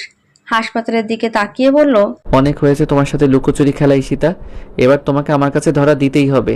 বলে হাসি মুখে হাসপাতালে প্রবেশ করলো আয়ুষ। প্রথমত একজন মহিলা ডাক্তারকে দেখতে পেয়ে তাকে থামিয়ে জানতে চাইলো, এক্সকিউজ মি, এখানে ডাক্তার মিসেস ঈশিতা কাজ করেন শুনেছি, আপনি চেনেন ওনাকে? ডাক্তার আয়ুষকে আপাতমস্তক পরখ করে নিয়ে বলল, হ্যাঁ চিনি, কিন্তু আপনি কে? আয়ুষ কিছু বলতে গিয়েও থেমে গেল। না জানি ঈশিতা তার কলিগদের কি বলেছে আয়ুষের সম্বন্ধে। যদি সবটা জানার পর তাকে না জানাতে চায়, এজন্য সত্যটা লুকিয়ে বলে, আমি ওর রিলেটিভস। উনি কি এখন হাসপাতালে আছেন? ওনার সাথে দেখা করতে চাই। মহিলা ডাক্তার উত্তেজিত হয়ে পড়লেন হঠাৎ। বলে উঠলেন, আপনি কিভাবে খবর পেলেন ঈশিতার অবস্থা একদমই ভালো নেই? সহসা আয়ুষের বুক কেঁপে উঠল। আজ এতদিন পর নিজের স্ত্রীর সন্তান পেল। যখন তার আনন্দিত হবার কথা, তখন কি অশুভ খবর ভেসে আসলো। আয়ুষ নিজেকে যথাসম্ভব শক্ত করে জানতে চাইল, কি হয়েছে ঈশিতার? কেন আপনি জানেন না ঈশিতা প্রেগনেন্ট? আজ তো ডেলিভারি হচ্ছে। এটা আর্লি টাইম ডেলিভারি। ওর চিকিৎসাটা করা ডাক্তার বলেছে ওর অবস্থা অনেক ক্রিটিক্যাল। মা অথবা বাচ্চার মধ্যে যে কোনো একজনকেই বাঁচানো সম্ভব। আয়ুষ হতভম্ব হয়ে গেল। এটা কোন সময় কোন খবর শুনলো সে? ঈশিতা প্রেগনেন্ট মানে সে বাবা হতে চলেছে। অথচ ঈশিতা এতদিন ধরে এই সত্যটা লুকিয়ে রেখেছে তার থেকে। এত অভিমান মেয়েটার যে তাকে একবার বাবা হওয়ার খবরটা দেবার প্রয়োজন মনে করলো না। আয়ুষের দু চোখে অশ্রু জমতে লাগলো। সে অশ্রু মুছে নিয়ে বলল, আমাকে একটু ঈশিতার কাছে নিয়ে যাবেন? ওকে তো ওটিতে নিয়ে যাওয়া হয়েছে, আসুন আমার সাথে। আয়ুষকে ওটির সামনে নিয়ে আসা হয়। ভেতরে তার অপারেশন চলছে। আয়ুষ আসতেই দেখলো ওটি থেকে একজন ডক্টর বেরিয়ে আসছেন। আয়ুষ উদ্ভ্রান্তের মতো ওনার সামনে গিয়ে বললেন, ঈশিতা আর আমাদের বেবি কেমন আছে ডাক্তার? আপনাদের বেবি মানে? আপনি কি ঈশিতার হাজবেন্ড? আয়ুষ মাথা নাড়িয়ে হ্যাঁ জানায়। ডাক্তার রেগে বলেন, কতটা দায়িত্ব জ্ঞানহীন মানুষ আপনি। আপনার স্ত্রীর এই অবস্থা আর আপনি এখন এলেন? যাকে আপনার সাথে কিছু জরুরি কথা ছিল। ঈশিতার অবস্থা বেশি ভালো না, আমাদের ইমিডিয়েট একটি জরুরি ডিসিশন নিতে হবে। কি ডিসিশন? দেখুন, ওনার যা কন্ডিশন, আমরা মা এবং বাচ্চা দুজনকে কিছুতেই বাঁচাতে পারবো না। একজনের লাইফকে আমাদের স্যাক্রিফাইস করতেই হবে। ঈশিতার জ্ঞান নেই, তাই আমরা সিদ্ধান্তহীনতায় ভুগছিলাম যে কি করব। এখন যখন আপনি এসে গেছেন, তখন অনেকটা নিশ্চিত লাগছে। আপনি বলুন, আপনি কি চান? কাকে বাঁচাবো আমরা, বাচ্চাকে নাকি ঈশিতাকে? আয়ুষ স্তব্ধ হয়ে তাকিয়ে রইল ডাক্তারের দিকে। ভাগ্য আজ তাকে এই কোন অগ্নি পরীক্ষার মধ্যে ফেললো। কি করবে এখন সে? কাকে বাঁচাবে? নিজের প্রিয়তমা স্ত্রী নাকি অনাগত সন্তান? নিজের বিবেকের কাছে যে অপরাধী হতে হচ্ছে তাকে। এখন যে কোনো সিদ্ধান্ত নেওয়া মানে নিজের প্রিয় কাউকে বলিদান দেওয়া। যদি সে নিজের সন্তানকে বেছে নেয় তাহলে নিজের প্রিয়তমা স্ত্রীকে বিসর্জন দিতে হবে, যাকে সে নিজের থেকেও ভালোবাসে। আর যদি নিজের স্ত্রীকে বেছে নেয় তাহলে বিসর্জন দিতে হবে নিজের অংশ, নিজের সন্তানকে, যারা আগামীতে তাকে বাবা বলে ডাকার কথা। যে নিষ্পাপ শিশুটা এখনো ওই পৃথিবীর আলোই দেখেনি। আয়ুষকে চুপ থাকতে দেখে ডাক্তার বলে উঠলেন, চুপ করে থাকবেন না, আমাদের হাতে বেশি সময় নেই, যেই ডিসিশন নেওয়ার খুব তাড়াতাড়ি করতে হবে। নিজের স্ত্রী বা সন্তানকে মেরে ফেলার ডিসিশন নেওয়া কি এতই সহজ ডাক্তারবাবু? আমি বুঝতে পারছি আপনার উপর দিয়ে এখন কি ঝড় যাচ্ছে, কিন্তু এখন তো আমাদের যে কোনো একজনকে বাঁচাতে হবে, না হলে যে দুজনকেই মরতে হবে। আয়ুষ আচমকা ডাক্তারের পায়ের কাছে বসে বলে, আপনি তো একজন ডাক্তার, আপনি তো অসাধ্য সাধন করতে পারেন। আপনি পারবেন না আমার স্ত্রী এবং সন্তান দুজনকে আমার বুকে এনে দিতে? ডাক্তার আয়ুষকে টেনে তুলে অসহায় কণ্ঠে বলে উঠল, আমার যে কিছুই করার নেই, আপনাকে যে কোনো একজনকে বেছে নিতেই হবে। আমি জানি সীতা, আজ আমি যে ডিসিশনটা নেব তার জন্য হয়তো তুমি আমায় ক্ষমা করতে পারবে না, কিন্তু এছাড়া আমার যে আর কিছু করার নেই। আমার কাছে সবথেকে গুরুত্বপূর্ণ তোমার জীবন। রাজ্যে রানী থাকলে আবারও রাজপুত্র বা রাজকন্যার আগমন ঘটবে, কিন্তু রানীকে একবার হারিয়ে ফেললে তার অভাব সে কোনো কিছু দিয়েই পূরণ করা যাবে না। আর তুইও তোর এই অসহায় বাবাকে ক্ষমা করে দিস। তার যে কিছু করার ছিল না, তাকে মাতৃহীনা করে বড় করতে পারবে না সে। তার থেকে ভালো তোর মা বেঁচে থাকুক, এরপর না হয় আমরা দুজন মিলে আবার তোকে এই পৃথিবীতে আনবো। মনে মনে এই কথাগুলো ভেবে আয়ুষ বলে, আমি চাই যে আপনারা আমার স্ত্রীকে বাঁচান। কথাটা বলতে গিয়ে বারবার আয়ুষের গলা কেঁপে উঠছিল। নিজেকে নিজের সন্তানদের মুখ খুনি মনে হচ্ছিল, তবুও সে বলল কথাটা। ডাক্তার আয়ুষের কাঁধে হাত রেখে ওটিতে প্রবেশ করলো। আয়ুষ ধপ করে মেঝেতে বসে পড়ল, ভেঙে পড়ল কান্নায়। কেন কেন কেন বারবার আমার সাথে এমন হয় আল্লাহ? এত কষ্ট আমি কিভাবে সইব? এসে তার জ্ঞান ফিরলে সে নিজেকে কেবিনে আবিষ্কার করে। পিটপিট করে চোখ মেলে এদিক ওদিক তাকায় ঈশিতা। দায়িত্বরত নার্স তার জ্ঞান ফিরতে দেখে ডাক্তারকে ডেকে পাঠায়। ডাক্তার এসে দেখলেন ঈশিতা এদিক ওদিক তাকিয়ে কাকে যেন খুঁজছে। ডাক্তার ঈশিতাকে জিজ্ঞেস করলেন, আপনি কি কাউকে খুঁজছেন মিসেস ঈশিতা? বাচ্চা? আমার বাচ্চা কোথায়? কোথায় আমার বাচ্চা? দেখুন, আপনি শান্ত হন। আমার বাচ্চা নেই কেন ডাক্তার? জন্মের পর তো বাচ্চাকে তার মায়ের কাছেই রাখা হয়, তাহলে আমার বাচ্চা কোথায়? ডাক্তার নীরবে মাথা নিচু করে রইলেন। কি বলবেন এখন তিনি? যদিও এটা তার পেশা, অনেক কঠিন কথা শোনাতে হয় রোগীর স্বজনদের, কিন্তু সে নিজেও তো একজন বাবা, তাই সন্তান হারানোর বেদনা বুঝতে পারে। একজন মা কত কষ্টে 10 মাস সন্তানকে লালন করেন নিজ গর্ভে। সেই সন্তানের মৃত্যু কি এত সহজে মানা যায়? কিন্তু তাকে যে তার দায়িত্ব পালন করতেই হবে। তাই তিনি বলে উঠলেন, সরি, কিন্তু আমরা আপনার বাচ্চাটাকে বাঁচাতে পারিনি। ঈশিতা স্তব্ধ হয়ে গেল ওনার কথা শুনে। তার নিজের কানকেও বিশ্বাস হচ্ছিল না। এই সন্তানকে সে এই 10 মাস এত কষ্টে লালন করেছে, যাকে ঘিরে বেঁচে থাকার স্বপ্ন দেখেছে, তাকে এভাবে হারিয়ে ফেলল। তাকে মা বলে ডাকার আগেই বিদায় নিল এই দুনিয়া থেকে। ঈশিতা এত বড় ধাক্কাটা মেনে নিতে পারল না, আবারও জ্ঞান হারিয়ে লুটিয়ে পড়ল। ঈশিতা ভীতি ভেঙে পড়েছে। এই কঠিন বাস্তবতা সে কিছুতেই মেনে নিতে পারছে না। যে সন্তানকে ঘিরে সে বাঁচার আশা দেখেছিল, সে তাকে ফাঁকি দিয়ে চলে গেল। এরই মাঝে আয়ুষ হঠাৎ এসে দাঁড়ালো তার সম্মুখে। আয়ুষকে দেখে ঈশিতার সব ক্রোধ গিয়ে পড়লো তার ওপর। ঈশিতা চেঁচিয়ে বলে ওঠে, কেন এসেছেন আপনি এখানে? মজা দেখতে এসেছেন? আপনার জন্য আমার সব শেষ হয়ে গেছে। আপনি আমায় কখনো বিশ্বাস করেননি, সব সময় ভুল বুঝেছেন আপনি। আপনার জন্য আমি একটুও শান্তি পাইনি, একটুও না। আয়ুষ ঈশিতার কাছে এসে তাকে জড়িয়ে ধরলো। ঈশিতা আয়ুষের স্পর্শে কেঁপে উঠলো, আহাজারি করে বলে উঠলো, আমার সন্তান, আমাদের সন্তান আর নেই আয়ুষ। আমি কিভাবে বাঁচবো বাকিটা জীবন? আপনারা কেউ তো আমায় বিশ্বাস করেন না, ভালোবাসেন না, কিন্তু একটা বাচ্চা তার মাকে সব থেকে বেশি বিশ্বাস করে, সব থেকে বেশি ভালোবাসে। ভাগ্য আমার থেকে সেই সুযোগটাও কেড়ে নিল।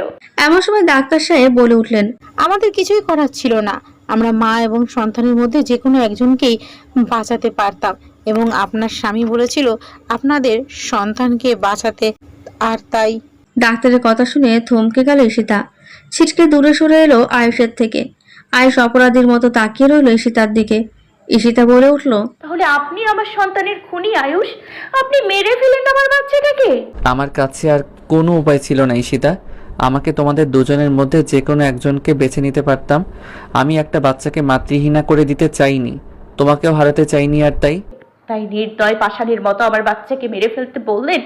আপনি তো চান আমি কষ্ট পাই, কষ্টে কষ্টে শেষ হয়ে যাই, তাই আমাকে কষ্ট দেওয়ার জন্য বাঁচিয়ে রাখলেন। তুমি ভুল ভাবছো ঈশিতা। ভুল আমি ভাবছি না, আপনি আমার সন্তানের খুনি আয়ুষ। আর আমার এই ভাবনা ভুল নয়। আমি তো সব ছেড়ে চলে এসেছিলাম। আপনার বা আপনার পরিবারের তো কোনো সমস্যা তৈরি করিনি, তাহলে আপনি কেন এমন করলেন আমার সাথে? আমি না হয় মরতাম, তবুও তো আমার বাচ্চাটা পৃথিবীর আলো দেখতো, কিন্তু আপনি তো সেটা দেখতে দিলেন না। আমাকে ভেঙে গুড়িয়ে দিতে চেয়েছিলেন আপনি। দেখুন, আপনার সেই ইচ্ছে পূরণ হয়েছে, এবার শান্তি পান। এভাবে আমাকে অপরাধী করে দিও না ঈশিতা, আমি তোমাকে বোঝাতে পারবো না। এই সিদ্ধান্ত নেওয়ার সময় আমার মনের অবস্থাটা কেমন ছিল। ব্যাস, আমি আপনার আর কোনো নাটক দেখতে চাই না। আমি আপনার কাছ থেকে মুক্তি চাই, মুক্তি দিন আমায়। ঈশিতা। আয়ুষ মন খারাপ করে ঈশিতার কেবিন থেকে বেরিয়ে আসে। ঈশিতাকে সে অনেক বোঝানোর চেষ্টা করেছে, কিন্তু ঈশিতা তাকে বুঝতে চায় না। আয়ুষ ঈশিতাকে তামিমের ব্যাপারেও সব বলেছে, যে কিভাবে সে তামিমকে ধরেছিল, এবং ঈশিতার উপরেও তার কোনো সন্দেহ ছিল না। সে তামিমকে ধরার জন্য পরিকল্পনা মাফিক করেছিল। এটাও বলেছে যে শুধুমাত্র ঈশিতার জন্য সে এতদিন থেকে নিজের ঘর ছাড়া, কিন্তু ঈশিতার উপর এসব কথার কোনো প্রভাব পড়েনি। সে এখনো নিজের সন্তানের জন্য শোক করতে ব্যস্ত।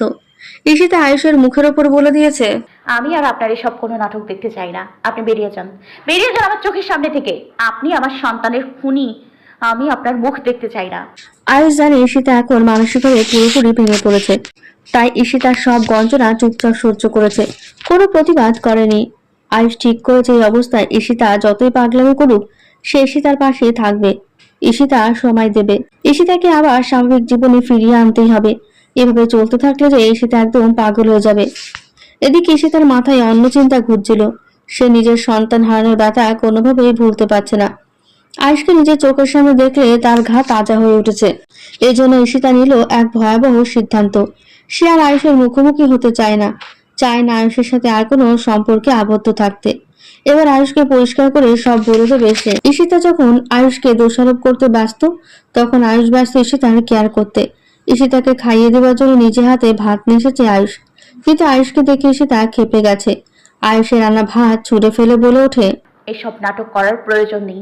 তুমি আমার সামনে আর আসবে না, না হলে কিন্তু আমি নিজেকে একদম শেষ করে দিব। ঈশিতা তুমি সামলাও নিজেকে। আয়ুষের কথা ঈশিতা আরো বেশি রেগে গিয়ে বলে, আমার জীবনটা নরকে পরিণত করে এখন আমাকে বলছো সামলাতে? এটা সম্ভব নয়, আমি আর নিজেকে ঠিক রাখতে পারছি না। হ্যাঁ, তুমি আমায় ডিভোর্স দিয়ে দাও তো, ডিভোর্স দিয়ে দাও, তাহলে আমি একটু শান্তি পাবো, না হলে আমার জীবনে শান্তির শও আসবে না। আয়ুষ এবার রেগে যায়, তবু নিজেকে সামলে বলে, একবার যখন তোমার হাত ধরেছি তখন মৃত্যুর আগ অবধি তোমার হাত আমি ছাড়বো না। বেশ, তাহলে মরে যাই, মরে গিয়েই মুক্তি পাই।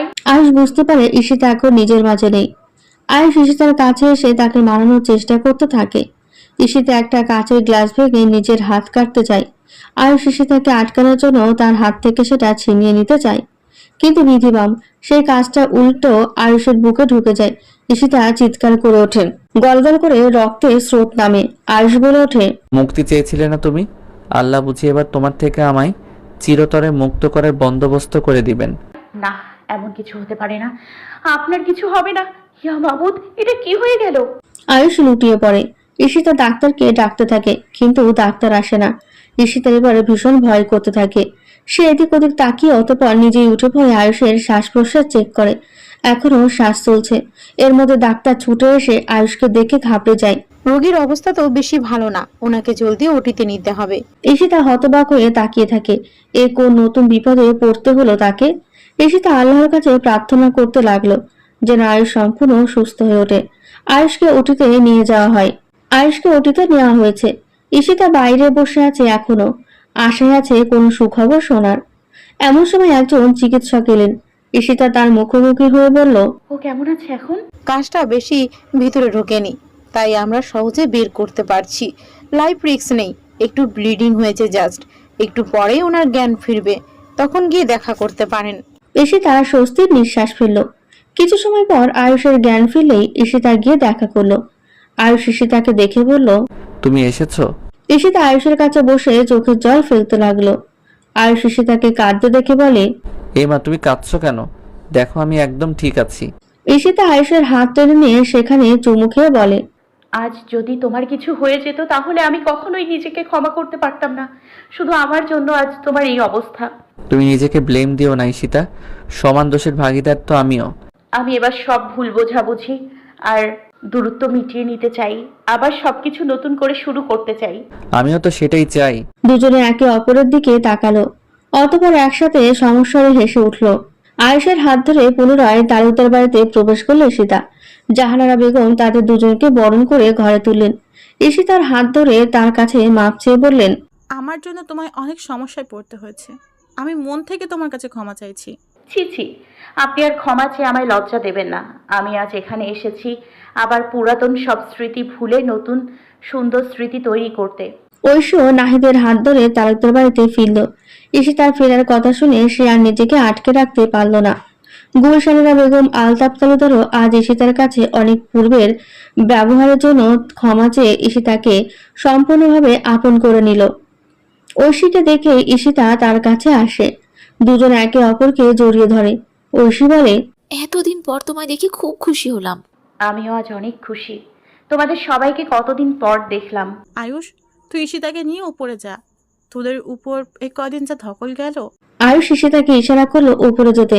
ঈশিতা আয়ুষের সাথে রওনা দিল। পথের মধ্যে আয়ুষ বলল, এবার কিন্তু আমাদের নতুন শুরুর পালা। হ্যাঁ জানি, কিন্তু আজ যদি আমাদের সন্তান আমাদের মাঝে থাকতো তাহলে ভীষণ ভালো হতো। পুরাতন স্মৃতি ভুলে যাও, আমরা আবার আমাদের বেবিকে আমাদের মাঝে নিয়ে আসবো। বলে চোখ টেপে ঈশিতা লজ্জা পেয়ে যায়। কয়েক বছর পর একটি শিশুপুত্রকে কোলে নিয়ে তালুকদার বাড়িতে প্রবেশ করল ঈশিতা। তার মুখে একচিলতে হাসি। অবশেষে তার সন্তান পৃথিবীতে এলো। আয়ুষে তার বহুদিনের বাসনা পূর্ণ হলো। গুলশানেরা বেগম ছুটে এসে নিজের প্রপুত্রের মুখ দেখলেন। আয়ুষ এসে দাঁড়ালো ঈশিতার ঠিক পাশেই। জাহানারা বেগম ছুটে এসে বললেন, অবশেষে আল্লাহ আমাদের এতদিনের ইচ্ছা পূরণ করলেন, আমাদের বাড়িতে নতুন অতিথি দিয়ে পাঠালেন। আজ এই খুশির দিনে ঐশীও উপস্থিত। নাহিদ এসেছে তার সাথে। নাহিদের কোলে তাদের 1 বছর বয়সী ছেলে।